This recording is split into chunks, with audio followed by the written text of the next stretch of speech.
You will have seen those pictures in Beijing. We had President Xi, we had President Putin, and we had Kim Jong-un in Beijing.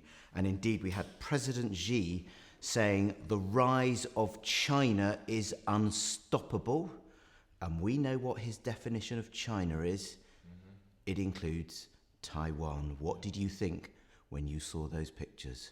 Well, it's no secret that Xi Jinping has been modernizing the People's Liberation Army very quickly, and certainly it's no secret he has the ambition to complete the so-called unification of China by a certain time. We certainly know that, but I don't think Taiwan has been sitting idly by. We very much aware the existence of this threat, and Taiwan government and people have been preparing to strengthen our defense capability. And how do you see the threat if it does actually become a reality? I think right now it's fair to say that all the countries in the First Island chain, including Japan, Taiwan, the Philippines, are all trying very hard to resist the expansion of China. But for Taiwan, I would say that we face even more challenges. We call this a hybrid warfare. It's a combination of gray zone tactics, cognitive warfare, and lawfare. What worries you? An invasion, a military invasion, or this grey zone aggression of a quarantine and sort of stopping ships and things like that? Certainly both will keep us up in the middle of the night. But the assessment of our government is that certainly we see this threat from China has been existing, but the threat of using military invasion of Taiwan is not imminent. And do you think what is called this grey zone aggression in the seas, in the waters, do you fear that could lead up to military action, military invasion? People are talking about 2027. Yes, China's are practicing some sort of a limited quarantine or blockade of Taiwan, but these exercises, some of them with a live fire drill, can easily turn into a real military invasion of Taiwan if that's decided by Xi Jinping. And if there is a military invasion, is your strategy, is your military capability to resist it for 1 month, and at the end of that month, you need the United States and others to come in? I think our goal is to resist for even more than 1 month. I think a reasonable calculation is that we need to maintain our, for example, energy security, food security for up to 3 months. If we want to resist a blockade of the Taiwan Strait or some sort of a quasi-military activity conducted by Chinese PLA.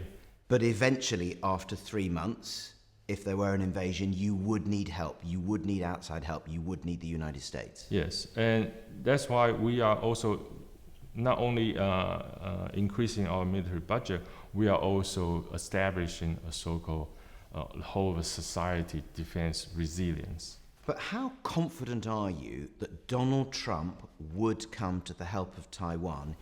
Relying on the outside help to defend Taiwan is, in our opinion, not so realistic. But we do believe that countries like the United States and Japan, Australia, and even the United Kingdom will work together to send very serious signals to China and to warn China not to take military actions against Taiwan, not to alter the status quo in the Taiwan Strait unilaterally through coercion or through threats. Well, that said, the defense responsibility solely relies on Taiwan and Taiwanese people. So that's why I said our government has been strengthening defense capabilities. And what are you hoping the UK, Sir Keir Starmer, might do? I am glad to see the consistency in the UK's policy towards Taiwan. That included in the recent policy documents. The British government continues to reiterate the importance of peace and stability in the Taiwan Strait and urge China not to use force to change the status quo unilaterally.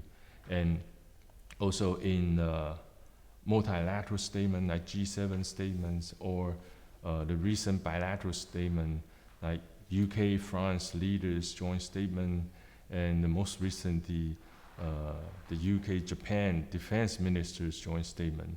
They all mention the importance of stability and peace in the Taiwan Strait.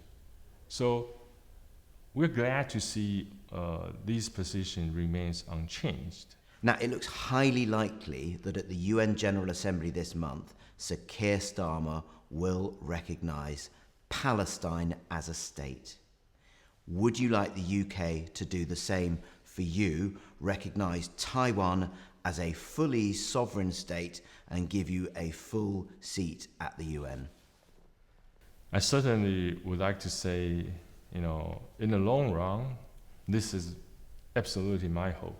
I hope Taiwan will be recognized by most of the country in the world as a full sovereign state, right?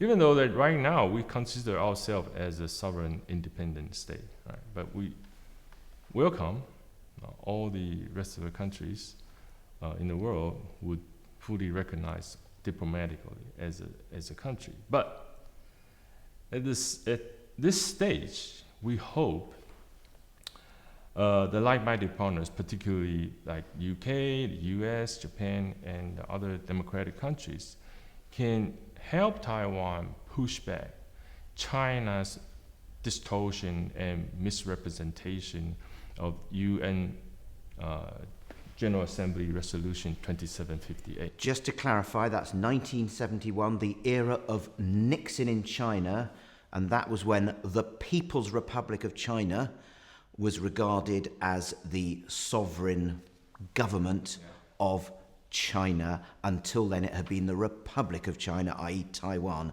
that was regarded at the UN as the sovereign body of China.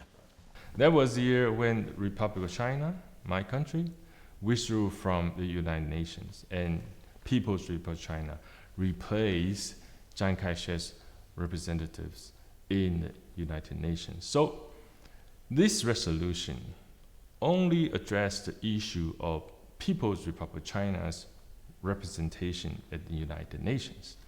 It never touches upon Taiwan. It never talks about Taiwan's status. So it never claimed that Taiwan is part of the People's Republic of China.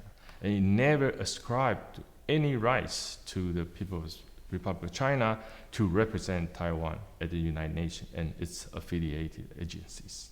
But China continues to misrepresent this resolution as it is equivalent to the so-called One China principle.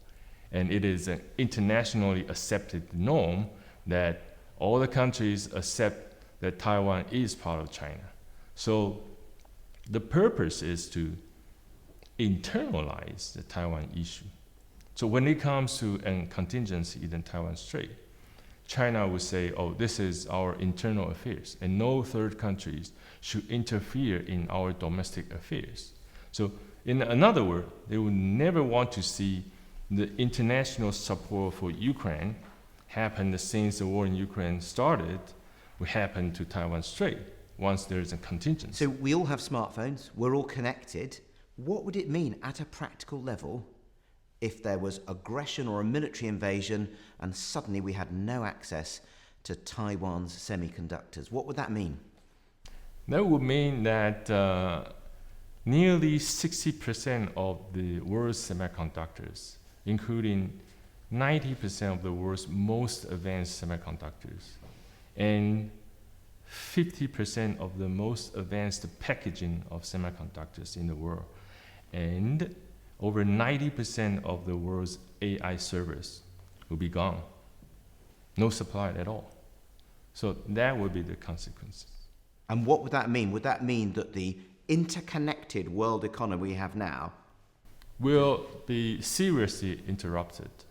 Even though other experts or officials are talking about taking time to rebuild the supply chain or to reroute the international supply transportation line. Those will take years. Imagine in all these years, while the rest of the world are trying to rebuild the supply chain, the loss will be significant, unimaginable. Mr. Yao, thank you for talking to our Newsnight audience. Thank you. Thank you very much.